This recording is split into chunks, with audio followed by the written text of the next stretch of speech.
But ठीक है, यहाँ से हम लोग जो है नेक्स्ट फेज में चलते हैं। यहाँ पे हम लोग प्रीव्यूज की बातें करेंगे एंड हम लोग बातें करेंगे एमआई वर्सेस आरसीबी की। यहाँ पे वर्ल्ड को हील करने के लिए तो एमआई को जीतना पड़ेगा। नहीं भाई, अब क्या आरसीबी हार गई एक मैच, तो अब क्यों जबरदस्ती हराना है भाई? एक मैच तो और जीते आराम से। नहीं, for the sake of the IPL. MI को अपना सीजन बचाने के लिए बहुत ज़रूरत है कि वो लोग विन ले ले। स्पेसिफिकली जो कंट्रोवर्सीज हुई है लास्ट मैच में, जितने सवाल उठाए गए हैं, मेरा क्या क्वेश्चन है? Quick word on that, Tilak Varma के साथ जो है। आई थिंक मेरा इनिशियली ओपिनियन अलग था एंड तब मुझे लगा था पहली बात हार्दिक पांड्या ने वो कॉल लिया, मुझे नहीं पता था जयवर्धन ने लिया कॉल। उस टाइम मुझे लगा था ठीक है यार, नहीं लग रहे थे। मैं कह रहा हूँ हार्दिक पांड्या ने भी कॉल ली, मान लो। हाँ, तो क्या नहीं, तब मुझे लगता था कि ठीक है, नहीं लग रहे रन तो ठीक है, किसी और को ले आते हो आप। एंड वो हमेशा क्वेश्चन रहेगा कि आप सैंडनर को लेके आए हो। फिर मैंने वीरेंद्र सहवाग को बोलते हुए सुना, and since he has been a player, उनसे मैंने सुना, तब मुझे लगा कि अच्छा शायद पॉइंट सही रख रहे हैं वो। क्या उनने ऐसे कहा कि भाई ये बेइज्जती हो गई एक्चुअली में। हाँ। एंड वीरेंद्र सहवाग जबरदस्ती में हाइप नहीं क्रिएट करते किसी सिचुएशन की। वो he says things as it is.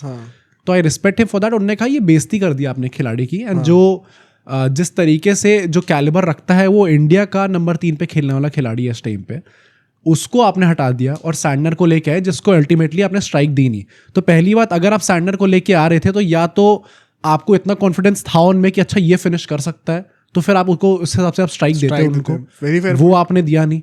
तो अगर आपको यही करना था तो तिलक वर्मा को कॉन्फिडेंस तोड़ने की क्या जरूरत थी? खेलने देते हैं उसको। बहुत सही। तो आई थिंक मेरा ओवर टाइम ये ओपिनियन सुनने के बाद, क्योंकि मुझे हमेशा से लगता है ठीक है टीम को लग रहा था तो चलता है, but when I think about it, and जब उन्होंने खुद कहा कि मेरे टाइम पे तो ऐसा होता नहीं था, ये तो बेइज्जती हो गई है, जब उन्होंने बेइज्जती शब्द यूज़ करा ना, मुझे लगा भाई बहुत ज़्यादा कॉन्फिडेंस टूटा होगा तिलक वर्मा का। नहीं देखो, ये पॉइंट्स बड़े अच्छे बोले सहवाग ने, ये तो मैं बिल्कुल भी काउंटर नहीं करूंगा। मैं बस एक दूसरे पर्सपेक्टिव भी देता हूँ कि इन प्रिंसिपल अगर ये चीज़ हो रही है ना, मुझे लगता है लोग बहुत ज़्यादा हुआ बनाते हैं, इतना होना नहीं चाहिए। स्पेशली हार्दिक पांड्या जो मैन लीड्स बाय एग्जाम्पल। एक भी सेल्फ ऑब्सेस्ड कोई भी डिसीजन ताकि उनका खुद का फायदा हो जाए, वो कभी ना खुद लेते हैं ना दूसरों को लेने देते हैं। दूसरों की 100 भी नहीं होने देंगे अगर लगेगा कि भाई मार के जीत सकते हैं जल्दी।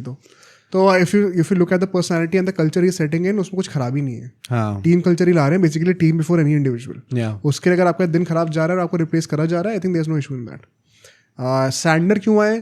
क्योंकि भाई क्या होता है ना, कई बार एक फॉर्म जो एक प्रॉपर बैटर होता है, अगर उनके नहीं लग रहे होते ना रन, वो स्टिग्मा तोड़ना होता है, वो रिदम तोड़नी होती है, वो ब्लॉक तोड़ना होता है। उसमें मे बी समटाइम्स एक बॉलिंग ऑलराउंडर लाइक सैंडनर भी बेटर मार जाते हैं। ये सब चांसेस की बातें होती हैं, समटाइम्स यू टेक दम।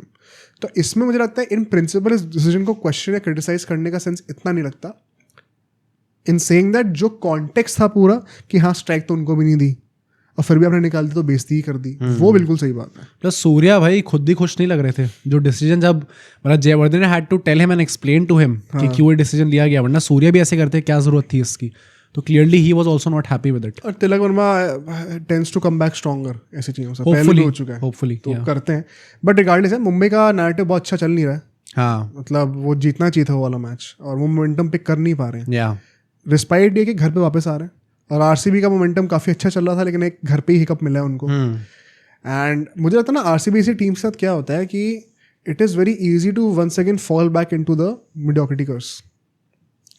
हाँ, कह सकते हैं। एक दो मैच अब जहाँ हारने शुरू हो गए ना, टीम के अराउंड पूरी वाइब चेंज हो जाती है। हाँ, एंड इसमें उनकी गलती नहीं है, वो थोड़ी बहुत है भी, हाइप ऐसी क्रिएट करी जाती है तो फिर वो डाउनफॉल भी वैसे ही आएगा मीडिया में। बट वो मूड ना खराब होने, माहौल खराब होने में टाइम लगता नहीं है। It's not a very stable environment. हाँ, मतलब खराब इन द सेंस कि ऐसा नहीं होगा कि लोग गुस्सा होने लग जाएंगे, बट मतलब in clubs like this RCB में it is very easy for everyone to put their shoulder down, और फिर एकदम से हो जा रहे हार रहे हैं, ठीक है। होपफुली एक नई लुक टीम के साथ ये चीज़ नहीं होगी, बट एटलीस्ट जो एक्सटीरियर फैक्टर्स है ना, वो पूरी मेहनत करेंगे ये चीज़ करने में। तो अगर ये एक और मैच हार जाते हैं ना, फिर वही हो जाएगा, 50% हो जाएगा। फिर वो सारे मीम्स भी वैसे आएंगे, सारे नैरेटिव्स वैसे बनेंगे, सारे क्वेश्चंस वैसे पूछे जाएंगे प्रेस कॉन्फ्रेंस में। वो आदमी टेढ़ी तरीके से लेना शुरू कर ही देता है। क्या होता है ना, जब 18 साल से आपको पता आप चोक करते हुए आ रहे हो, तो वो बैक ऑफ द माइंड हर एक प्लेयर के सबकॉन्शियस में होता है। Is it happening once again? क्या लास्ट ईयर आपने एक मिराकुलस रन नहीं करी थी with the most fitting fairy tale की, आपने चेन्नई को हरा दिया, तो फिर आप आके एक्सपोज हो गए ना प्लेऑफ्स में आके। ये हिस्ट्री कल्चर रहा है आरसीबी का, तो वो कल्चर को तोड़ना इतना आसान होता नहीं सबकॉन्शियसली। तो आई थिंक ये क्रूशियल मैच है, just not let that mediocrity settle in. कोई ब्रीदिंग स्पेस ही मत दो उनको, वरना फिर वही 2 जीते 2 हारे 50-50 हो जाएगा, मिड टेबल की टीम बन जाओगे दोबारा। हेड टू हेड राइवलरी की बातें करते हैं, 33 मैचेस में से 19 बार एमआई जीती है, सिर्फ 14 बार आरसीबी जीती है। पिछले 10 मैच में ऑल दो इक्वल रहा है, 5-5 का रिकॉर्ड रहा है, और पिछले 5 में से 3 बार आरसीबी जीती है। वही ना, 2020 के एमआई का डाउनफॉल हुआ है, हाँ, एंड आरसीबी का हमेशा ऊपर ऊपर नीचे चलता रहता है, तो उसके चक्कर में आरसीबी ज्यादा थोड़ा जीती ऊपर है। नीचे है। टॉस कंडीशंस की बातें करें, आई थिंक यार वानखेड़े में मैच है वंस अगेन, अगर pitch is somewhat even similar to the KKR game, जहाँ पे हमें रेड सॉइल के ऊपर थोड़ी सी ग्रास कवर भी देखने को मिल रही थी, इनिशियली थोड़ा सी मूवमेंट दिखेगा हम लोगों को, तो anyway it is good to chase. Plus dew का फैक्टर रहता है एंड में आते आते, वानखेड़े में तो हमेशा चेस करना चाहिए यार। तो इतना डिस्कशन है नहीं, दोनों ही टीम के बॉलर्स को, बोल्ट कह लो हेजलवुड कह लो, सबको इनिशियली थोड़ा लैटरल मूवमेंट भी मिलेगा। हाँ, टॉस जीत रहे होगा तो आई थिंक चेज ही करना चाहिए, इट्स एन एडवांटेज ऑल्सो। शायद आप अच्छा खेलो लेकिन फिर भी हार जाओ अगर चेस कर रही है दूसरी टीम। तो प्लेइंग इलेवन की बातें करते हैं, starting with the home team. Rohit Sharma को वापस आना चाहिए। नेट्स में प्रैक्टिस तो कर रहे थे, उनको एक टो क्रशर यॉर्कर भी डाली गई थी, जिसमें वो नहीं बुमराह को तो उन्होंने 3 लगातार छक्के मारे हैं। स्वागत। पर रोहित शर्मा भाई, मैंने थोड़ा सा उनका नेट सेशन देखा था, तो उसमें क्लियरली वो कनेक्ट तो नहीं हो रही थी लगातार बॉलें, वॉट एवर इट इज। मतलब जयवर्धन ने ना कि ये चीज़ बोली तो है कि वो वापस फिट लग रहे हैं इस टाइम पे, वो प्रैक्टिस के लिए आए थे। Bumrah by the way clearance मिल चुकी है उनको कि वो तो खेलेंगे इस मैच को। शेडी लग रहा है वैसे, मुझे भी लगा थोड़ा पुश करा जा रहा है कि आ जाओ। आप आते ही सीधा प्रैक्टिस, मतलब 1-2 दिन करिए आपने और आप सीधा जो है मैच खेलने जा रहे हैं। मतलब 2-3 दिन पहले तो रिपोर्ट निकल के आई थी कि अच्छा डीले हो गया, अब थोड़ा बाद में आएंगे वो, और अब एकदम सी बीच में हो रहा था कि अच्छा नेक्स्ट मैच जो दिल्ली कैपिटल से उसमें आएंगे, अच्छा नहीं अब आरसीबी वाले मैच में आ जाएंगे। तो आप ये टीम के ए प्लेयर्स के साथ जो है 1-2 नेट सेशन करके सीधा मैच खेल रहे हो, थोड़ा सा क्वेश्चनेबल तो है। हाँ, मतलब sticking to Rohit Sharma, I think आना तो चाहिए भाई, रिटेंशन थे वो उनके, डेफिनेटली आना तो आपको बैक तो करोगी उन 3 मैच के बाद वैसे क्वेश्चन नहीं करते। प्लस मतलब आई थिंक बहुत ज्यादा हार्श हो जाएगा भाई अगर आपने इसके चक्कर में उनको निकाल ही दिया पूरी टीम से। आई डोंट थिंक ऐसा होगा भी unless and until he is injured. अच्छा, बहुत लोगों ने बोला कि वो तो बोलने की बात थी, इंजर्ड एक्चुअली निकाले गए हैं। I disagree.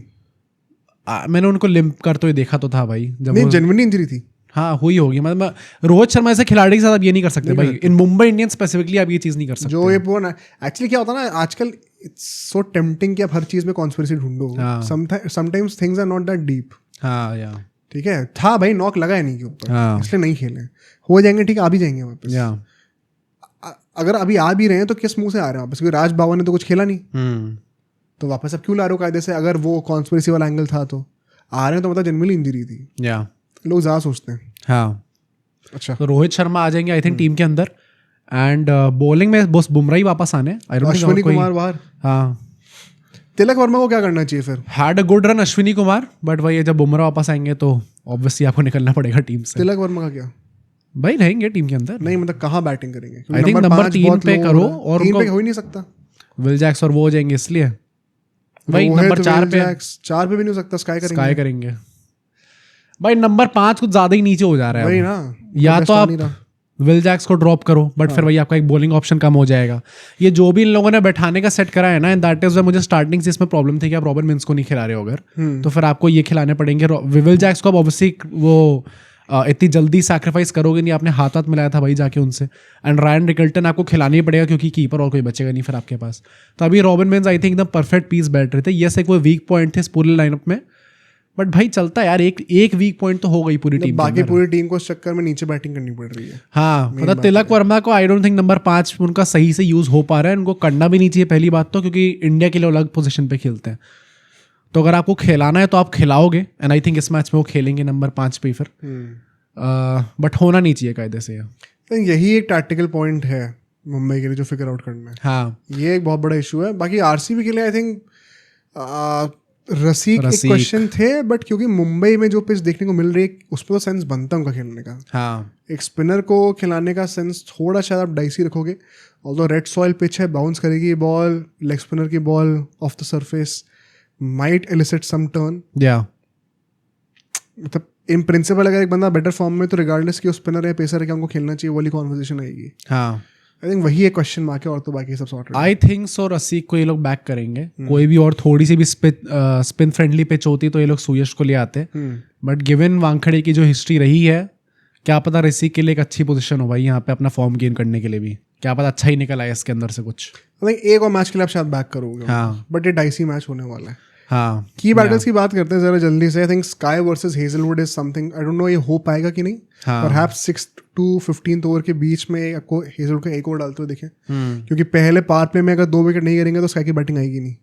तो मुश्किल है, बट ये क्योंकि मैं जेन्युइनली देखना चाहता हूँ स्काई कैसे टैकल करते हैं हेजलवुड को. So I am interested. Hardik versus Bhuvi in the death, ये भी मजा आएगा देखने में. Hardik Pandya must be repenting the last game, तो ये करना पड़ेगा. Kohli versus Boult. Kohli versus Boult, not Kohli versus Bumrah. नहीं, नॉट रियली भाई the best versus the best. Kohli has not exactly struggled much against. हाँ, बुमराह वैसे करा तो नहीं है. या मतलब ठीक है, Boult also equally good in power plays. Bumrah आ भी तो इतना टाइम बाद है, एक्सपेक्ट भी क्या ही कर रहे हो भाई. मैं तो प्रॉपर परफॉर्मेंस एक्सपेक्ट कर रहा हूँ. 5 विकेट भाई बुमराह जैसे खिलाड़ी से कहा एक्सपेक्ट ना करूँ मैं. कोहली भी आ रहा होता मैं उनसे भी एक्सपेक्ट करता. बट बोल्ट ऑल्सो मतलब equally good in power place. अगर विकेट निकालना है तो कोहली को स्ट्रगल तो कर सकते हैं अगेंस्ट बोल्ट. फुटबॉल वो बना सकते हैं बोल्ट. भाई मजा आ जाएगा वैसे. अरे भाई मजा क्यों आ जाएगा. फिल सॉल्ट और कोहली और फिर पटीदार. अगर फुटबॉल बना दिया तो we are looking at another one sided match. भाई अभी मैं सोच रहा हूँ कि टेबल कैसे थोड़ा न्यूट्रलाइज हो. प्लस मुंबई को एक वन साइड विन की जरूरत है. थोड़ा नेट एंड नेट भी थोड़ी इक्वल होंगी ना सबकी, तो थोड़ा गेम तो खुले आईपीएल का सेकंड हाफ के लिए. हाँ, कह सकते हैं. मतलब I would also obviously I would not want कि आरसीबी का ऐसा गंदा हशर हो स्टार्टिंग में ही. बट आई थिंक हाँ, बोल्ट और कोहली का बढ़िया हो सकता है भाई. लास्टली लिविंगस्टन वर्सेस विघ्नेश में कहना चाहता हूँ. आई थिंक मिडिल ओवर्स में लिविंगस्टन ने जो बैटिंग करके दिखाई है, Vignesh would want to repeat the heroics of the first game against CSK and could be a soft target, because Ashwini नहीं खेलेंगे तो वही एक इनएक्सपीरियंस बॉलर यहाँ पे होने वाले हैं. तो लिविंगस्टन शायद टारगेट करेंगे उनको. बट प्रेडिक्शंस की बातें करते हैं. आई थिंक मुंबई का नाइट ज़्यादा खराब चल रहा है, बट होम एडवांटेज है. भाई मुझे तो पता नहीं, को एक अंडरडॉग नहीं कहूँगा मैं मुंबई को, बट एक वो वैसी ही लग रही है भाई कि मुंबई शायद निकाल लेगी ये मैच. मुझे भी लग रहा है कि शायद थोड़ा एज है उनके पास. आई थिंक टॉस बहुत हद तक डिसाइड कर सकता है. तो toss will ultimately perhaps toss plus भाई having Bumrah is a big boost भाई. मतलब अगर आप देखो तो बोल्ट, बुमराह और चहर, ये 3 तो आपके ऐसे, मतलब मैं 2 को भी ले लूँ, चहर निकाल दिया मैंने चलो, और मैंने बुमराह और बोल्ट को ही कर दिया. 8 ओवर तो यूं निकल गए आपके. 12 ओवर ही तो बचे फिर बाकी. ये बुमराह तो जिस तरीके से बॉलिंग करते हैं 4-5 इकोनॉमी के साथ T20s के अंदर, लास्ट पूरे सीजन में अगर वो ऐसे बॉलिंग कर रहे थे 3-4 की इकोनॉमी के साथ ऑन दैट पिचेस, तो यहाँ पे क्या हालत होने वाली है इस बार. अब वही है कि क्या पता कोहली और सॉल्ट. ऐसे तुम डिसअपॉइंटेड हो गए ना कि इसी मैच में क्यों वापस आ गए. बुमराह एक मैच और रुक जाते हैं. हाँ, कह सकते हैं. मतलब थोड़ा गंदा तो लगा ही मुझे. मैं अपने डीसी फैंस को ट्रोल कर रहा था मैं कि भाई बढ़िया तुम लोग पिटने वाले हो. हाँ. बुमराह वही पे उसी टाइम पे वापस आ रहे हैं. बट ठीक है, मतलब ठीक है भाई, तो टाइम बाद देखने को मिलेगा बुमराह. डीसी फैंस हैं क्या तुम्हारे फ्रेंड सर्कल में? हाँ, डीसी फैंस भी 2-3 है भाई. भाई होते हैं भाई डीसी फैंस. कितने हैं मेरे फ्रेंड सर्कल में? 3 डीसी फैंस हैं. और टोटल कितना बड़ा फ्रेंड सर्कल है? 11-12 लोगों का. 3 मतलब 33% के आसपास. 3 अच्छा खासा है. 33-40%. हाँ, नाइस. 33-40 भी नहीं, सॉरी, और कम ही. केकेआर फैंस 2 हैं, डीसी फैंस 3 हैं. और एमआई फैन? एमआई एक ही है. आरसीबी का मैं ही हूँ.